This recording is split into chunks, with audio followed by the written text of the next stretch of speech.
Hello बच्चों, कैसे हो आप सभी गाइस। आज मैं आपके लिए एक वापस से दूसरी वीडियो लेकर आया हूँ गाइस, जिसके अंदर हम बात करेंगे अपने दूसरे मेथड का, जिसको हम बोलते हैं सुपर प्रॉफिट मेथड। तो आइए टाइम ना वेस्ट करते हुए अब हम अपनी वीडियो को स्टार्ट करते हैं। तो मैं बात करता हूँ गाइस सुपर प्रॉफिट मेथड की। सुपर प्रॉफिट मेथड, ठीक है, सुपर प्रॉफिट मेथड। इस मेथड से अगर आपको वैल्यू ऑफ गुडविल निकालनी है तो आप कैसे निकालोगे। तो वैल्यू ऑफ गुडविल कैसे आपकी गाइस निकल सकती है। Value of goodwill equals to super profit into number of year purchases. तो ये आपकी क्या आ जाएगी, वैल्यू ऑफ गुडविल आ जाएगी। तो इस तरीके से आप वैल्यू ऑफ गुडविल को कैलकुलेट कर सकते हैं। आई होप आपको पॉइंट समझ में आ गया होगा। अब यहाँ पे हम समझते हैं कि सुपर प्रॉफिट होता क्या है। तो सुपर प्रॉफिट को समझने के लिए गाइस हम यहाँ पर सबसे पहले समझेंगे कि सुपर प्रॉफिट होता क्या है, ठीक है। तो सुपर प्रॉफिट हम कैसे निकाल सकते हैं। आपके पास एवरेज प्रॉफिट दिया होता है, उसमें से अगर मैं नॉर्मल प्रॉफिट माइनस कर दूंगा तो आपका बचता है सुपर प्रॉफिट। अब ये एवरेज प्रॉफिट क्या होता है, पिछली क्लास में मैंने आपको बताया था एवरेज प्रॉफिट मेथड पे, कि जो भी आपका टोटल प्रॉफिट है divide by number of years purchase, sorry number of years, तो आपका आ जाएगा एवरेज प्रॉफिट। अब यहाँ पे बात करेंगे नॉर्मल प्रॉफिट। तो नॉर्मल प्रॉफिट आपका कैसे निकलता है guys, capital employed into normal rate of return divide by 100, यह आपका है नॉर्मल प्रॉफिट, ठीक है। अब यहाँ पे बात करेंगे कैपिटल एम्प्लॉयड आपका कैसे निकलता है। तो कैपिटल एम्प्लॉयड निकालने के आपके पास बहुत सारे मेथड होते हैं, ठीक है। उस तरीके से आप यहाँ पे कैपिटल एम्प्लॉयड निकाल सकते हैं। माइनस आपके पास जो भी आपके फिक्टिशियस एसेट्स होते हैं, ठीक है, उनको माइनस कर दीजिए। जो भी आपके नॉन करंट इन्वेस्टमेंट होते हैं उनको माइनस कर दीजिए आप और जो आपके नॉन ट्रेड एसेट्स हैं उनको माइनस कर दीजिए। जो बच गया वो आपका कैपिटल एम्प्लॉयड। या आप इसको इस तरीके से भी लिख सकते हैं, टोटल एसेट को आप लिख सकते हैं non current asset plus current asset minus current liability, और इन सब का मैंने नाम दे दिया गाइस 1, तो माइनस कर दीजिए 1। आपको पता है नॉन करंट एसेट, ठीक है, और current asset minus current liability को हम बोलते हैं वर्किंग कैपिटल, और -1 कर देंगे तो इस तरीके से भी हमारा कैपिटल एम्प्लॉयड निकाला जा सकता है। कैपिटल एम्प्लॉयड निकालने का हमारा दूसरा तरीका हो सकता है, क्योंकि आपको पता है टोटल एसेट की जगह मैं लिख सकता हूँ टोटल लायबिलिटी।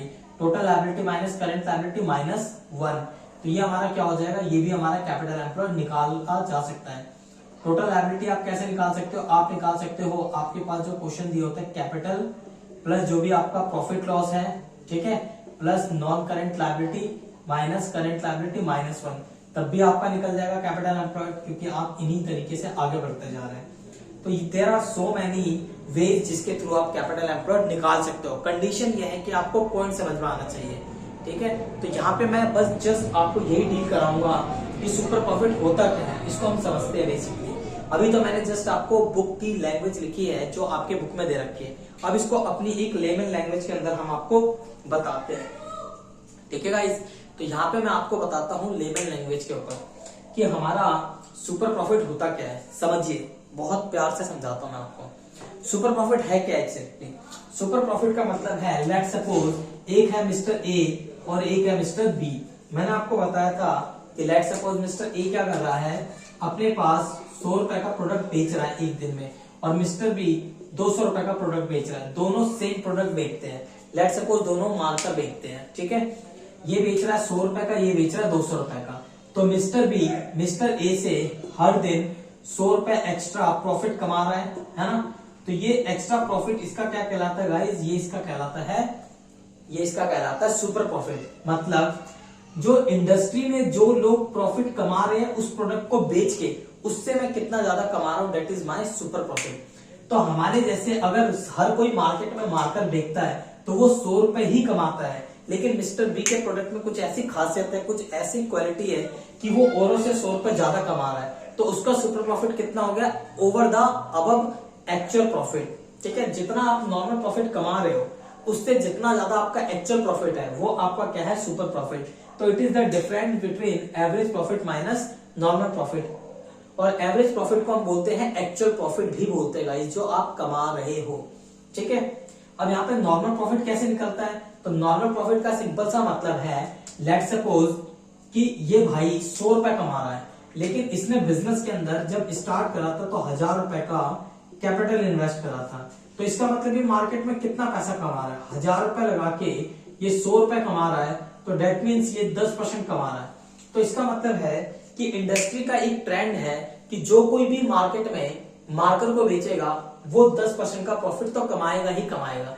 लेकिन जो मिस्टर बी है उसने भी मार्केट में 1000 रुपए ही लगाए, लेकिन वो कमा रहा है 200 रुपए। तो इसका क्या मतलब है कि ये जो मिस्टर बी है वो 20% का मार्जिन कमा रहा है।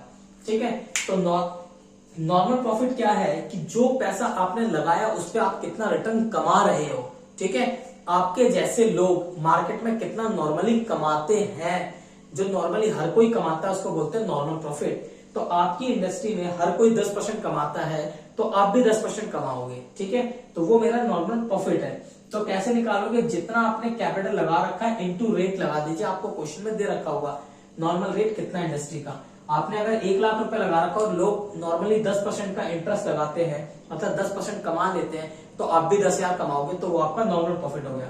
लेकिन एक्चुअल में आपने कमाए 20,000, तो आपका सुपर प्रॉफिट कितना आ गया 10,000। 20 माइनस 10, समझ में आ गया सुपर प्रॉफिट क्या होता है गाइस। और एवरेज प्रॉफिट जिसको हम क्या बोलते हैं, और एक्चुअल प्रॉफिट भी बोलते हैं, और इसके बाद आपका है नॉर्मल प्रॉफिट। तो आई होप आपको पॉइंट समझ में आ गया होगा। नहीं समझ में आया तो कमेंट कीजिए और पॉइंट्स को समझिए। ठीक है, अब यहाँ पे बात करते हैं कैपिटल एम्प्लॉयड होता क्या है। इस पॉइंट को बड़े ध्यान से समझिएगा, ये हर किसी के समझ नहीं आती। बहुत सारे बच्चे रट्टा मारते हैं फिर भी बातें समझ नहीं आती। मैं आपको कॉन्सेप्ट समझाना चाहता हूँ, फॉर्मूले तो मैं बहुत सारे बना सकता हूँ। समझिए, 11th क्लास में आपने पढ़ा है, ठीक है, 11th क्लास में आपने पढ़ा है बैलेंस शीट। आपको पता है कि ये साइड होती है हमारी लायबिलिटी और ये साइड होती है हमारी एसेट। एसेट में बेसिकली हमारे पास non current asset, non current investment और करंट एसेट होते हैं। और करंट एसेट में बहुत सारे बाइफरकेशन हो सकते हैं, इसमें हो सकते हैं, इसमें हो सकते हैं, इसमें हो सकते हैं। तो मैं करंट एसेट में मान लेता हूं, लेट सपोज मेरे पास क्या है, डेफर्ड रेवेन्यू एक्सपेंडिचर है, मेरे पास क्या है, एडवर्टीजमेंट सस्पेंस अकाउंट है। ठीक है, मेरे पास इन्वेस्टमेंट में है नॉन करंट इन्वेस्टमेंट। ठीक है, मेरे पास क्या है, नॉन करंट इन्वेस्टमेंट के अंदर है नॉन ट्रेड इन्वेस्टमेंट। क्या है, नॉन ट्रेड इन्वेस्टमेंट। ठीक है, और इधर आपको पता है आपका होता है कैपिटल, प्लस आपके पास होता है नॉन करंट लायबिलिटी और आपके पास होती है करंट लायबिलिटी। अगर मैं आपसे बोलूं कि मेरे को बताओ कि कैपिटल एम्प्लॉयड कितना है, what do you understand by the capital employed. Capital employed का मतलब होता है वो पैसा, वो लॉन्ग टर्म का पैसा जो हमने अपने बिजनेस में इन्वेस्ट कर रखा है, this is your capital employed. तो कैपिटल एम्प्लॉयड का क्या मतलब होता है, लॉन्ग टर्म का पैसा जो बिजनेस में इन्वेस्ट किया गया है उसको बोलते हैं कैपिटल एम्प्लॉयड। अब लॉन्ग टर्म का क्या पैसा होता है, मतलब वो पैसा जो बिजनेस में आपने लगाया है लेकिन वो पैसा आप निकालोगे नहीं। ठीक है, अगले 2-3 साल, 5 साल, 10 साल आपका बिजनेस में रहेगा, this is your long term fund. तो आपको पता है कि बिजनेस के अंदर जो लॉन्ग टर्म फंड होते हैं वो ये होते हैं, प्लस ये आपके लॉन्ग टर्म फंड होते हैं। अब होता क्या है, बिजनेस में आपको पता है जो पैसा आता है वो सिर्फ कैपिटल से आएगा या लोन लेके आएगा या करंट लायबिलिटी से आएगा। तो इन 3 जगह से जो पैसा आएगा वही पैसा हमारे एसेट में इन्वेस्ट होगा, चाहे मैं नॉन करंट में करूं, चाहे मैं करंट में करूं, कहीं पे भी करूं। तो अगर मेरे बिजनेस में मैंने 100 रुपए इन्वेस्ट करे तो इसका मतलब मेरे एसेट भी 100 रुपए के ही होंगे। तो मैं क्या बोल सकता हूं कि मेरे बिजनेस के अंदर जो नॉन करंट एसेट है, सॉरी नॉन करंट लायबिलिटीज और कैपिटल जो है वो मेरा लॉन्ग टर्म का पैसा है। आई एम राइट और नो? यस। तो ये मेरा लॉन्ग टर्म का पैसा, तो यही मेरा क्या होगा, कैपिटल एम्प्लॉयड होगा। ठीक है, अगर मैं लायबिलिटी साइड से निकालू, या मैं ये भी बोल सकता हूं कि ये जो मेरा टोटल लायबिलिटी है ना, अगर इसमें से मैं करंट लायबिलिटी माइनस कर दूं तब भी मेरा निकल जाएगा कैपिटल एम्प्लॉयड। क्या मैं सही हूं? यस, सही हो सर आप। आपको पता है टोटल एसेट टोटल लायबिलिटी के इक्वल होता है, तो क्या मैं बोल सकता हूँ total asset minus current liability, क्या मेरा निकल सकता है? यस सर, निकल सकता है। या मैं ये बोलूं कि ये मेरा टोटल एसेट है, ठीक है, ये मेरा टोटल एसेट है। अगर मेरे को टोटल एसेट ना दिया हो तो मैं non current asset, non current investment plus current asset minus current liability, क्या मैं निकाल सकता हूँ? निकाल सकते हो सर। तो there are so many ways जिसके थ्रू मैं निकाल सकता हूँ। लेकिन यहाँ पे एक बात याद रखना कि आपने पढ़ा है, लेट सपोज मैं एक एग्जांपल देता हूं, ठीक है, आपकी जो बैलेंस शीट है ना, ये आपकी बैलेंस शीट है। आपकी बैलेंस शीट में टोटल इधर 100 रुपए है, टोटल इधर 100 रुपए है, लेकिन बैलेंस शीट में ना मैंने गुडविल दिखा रखा है 10 रुपए का। तो 10 रुपए का अगर मैंने गुडविल दिखाया तो इसका मतलब मैंने एसेट को 10 रुपए से बढ़ा दिया, तो कहीं ना कहीं मैंने लायबिलिटी को भी 10 रुपए से बढ़ाया होगा। मानते हो नहीं मानते हो? जबकि ये गुडविल जो है, क्या मैंने ये पैसा बिजनेस में लगाया होगा? नहीं, गुडविल के लिए कोई पैसा नहीं लगाते, मेहनत करते तो हमारी गुडविल बनती है, तो वो हमारे लिए एसेट होते तो हम उसको बैलेंस शीट में दिखा देते हैं। बट क्या मैंने बिजनेस में पैसा इन्वेस्ट करा है? नहीं। तो ऐसे एसेट्स को जनरली मैं बोलता हूँ फेक एसेट्स, ठीक है, जिनको बोला जाता है basically fictitious assets. For an example, तो ऐसे बहुत सारे एसेट होते हैं, जैसे डेफर्ड रेवेन्यू एक्सपेंडिचर जिसको एमोर्टाइज कर देते हैं, advertisement suspense account, preliminary expense, ठीक है। ऐसे खर्चे जो मेरी बैलेंस शीट में एसेट में दिख रहे होते हैं, बट वो एक्चुअल में एसेट में होते ही नहीं, क्योंकि उनमें कोई पैसा लगा नहीं है। जब पैसा लगा नहीं है तो इसका मतलब वो कैपिटल एम्प्लॉयड में आएगा नहीं। तो अगर मैं ये सारे तरीके से निकाल रहा हूं, मैंने क्या करा, टोटल लायबिलिटी में से माइनस किया तो मेरा ये निकल गया, लेकिन क्योंकि बैलेंस शीट को इन्फ्लेट किया गया तो उसका इंपैक्ट इसमें आ रहा है, तो मेरे को वो भी पैसा माइनस करना पड़ेगा। इसलिए इन फॉर्मूले में आप देखोगे मैंने ये सबको माइनस कर रखा है। तो कैपिटल एम्प्लॉयड की डेफिनेशन को याद रखना, कैपिटल एम्प्लॉयड का मतलब होता है वो पैसा जो मैंने बिजनेस में इन्वेस्ट करा है, जो लॉन्ग टर्म का पैसा है। तो long term fund invested into the business is called capital employed. तो इसीलिए मैंने नॉन ट्रेड इन्वेस्टमेंट को माइनस करा है। क्यों माइनस करा, बात समझ में आ गई? क्योंकि वो मेरा बिजनेस में इन्वेस्ट नहीं है, वो बिजनेस के बाहर है, किसी दूसरी कंपनी में इन्वेस्ट कर रखा है। This is not trade investment, तो इसलिए इसको भी माइनस किया गया है। और ये सारे फेक एसेट्स होते हैं, तो मेरे बिजनेस में तो ये पैसा लगा ही नहीं है, तो मेरे लिए कैपिटल एम्प्लॉयड हो नहीं सकता, तो उसको माइनस करके मैंने निकाल दिया। आई होप गाइज आपको ये वीडियो मतलब कैपिटल एम्प्लॉयड का कॉन्सेप्ट समझ में आ गया होगा। तो यहाँ पे सुपर प्रॉफिट मेथड से आप वैल्यू ऑफ गुडविल को बड़े आसानी से निकाल सकते हैं। आपको अगर सुपर प्रॉफिट दे रखा, नंबर ऑफ ईयर से मल्टीप्लाई करो, आपका वैल्यू ऑफ गुडविल आ जाएगा। सुपर प्रॉफिट नहीं दिया, आप निकाल दो एवरेज प्रॉफिट माइनस नॉर्मल।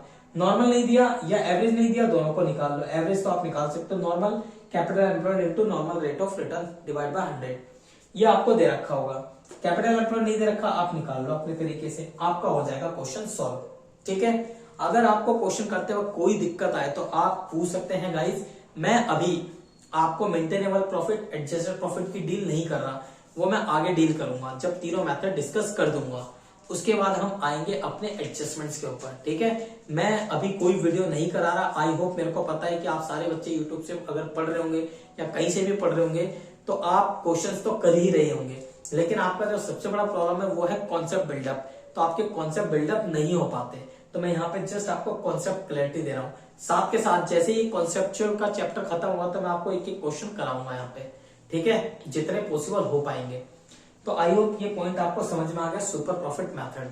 तो आज के लिए गाइस इतना ही करेंगे बच्चों, और मिलेंगे नेक्स्ट वीडियो के अंदर जहां पे हम एक नया मेथड, कैपिटलाइजेशन मेथड को डील करेंगे, ठीक है। तो आज के लिए बस इतना ही।